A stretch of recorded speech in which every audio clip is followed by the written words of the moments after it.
കാഞ്ഞങ്ങാട് അമ്പലത്തറ പറക്കളായിൽ ഒരു കുടുംബത്തിലെ 3 പേർ ജീവൻ ഒടുക്കിയതിന് പിന്നിൽ സാമ്പത്തിക ബാധ്യതയെന്ന് സൂചനയുണ്ട്. പറക്കളായിലെ കർഷകനായ ഗോപി 58 വയസ്സ്, ഭാര്യ ഇന്ദിര 54 വയസ്സ്, മകൻ രഞ്ജേഷ് 34 വയസ്സ് ഇവരെയാണ് ഇന്ന് പുലർച്ചെ മരിച്ച നിലയിൽ കണ്ടെത്തിയത്. ആസിഡ് കുടിച്ചായിരുന്നു മരണം. മറ്റൊരു മകനായ രാകേഷ് ഇപ്പോഴും ഗുരുതരാവസ്ഥയിൽ തന്നെ തുടരുകയാണ്.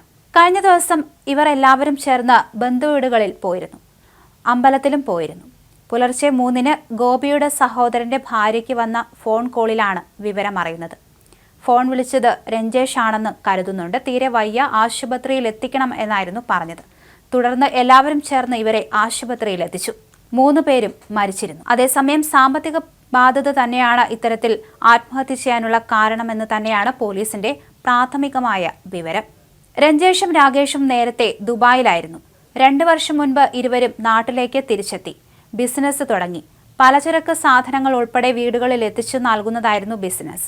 പക്ഷേ ഇതിലൊന്നും നേട്ടമുണ്ടാക്കാൻ സാധിച്ചില്ല. ഇതിൽ വളരെയധികം മാനസിക പ്രയാസത്തിലായിരുന്നു ഇവർ. പിന്നീട് ഇവർ കൂലിപ്പണിക്ക് വരെ പോയിരുന്നു. അതുകൊണ്ട് തന്നെ സാമ്പത്തിക ബാധ്യത ഉണ്ടായിരുന്നുവെന്ന് പറയപ്പെടുന്നുണ്ട്. സംഭവത്തിൽ കൂടുതൽ അന്വേഷണം നടത്തിവരികയാണെന്ന് പോലീസ് അറിയിച്ചു.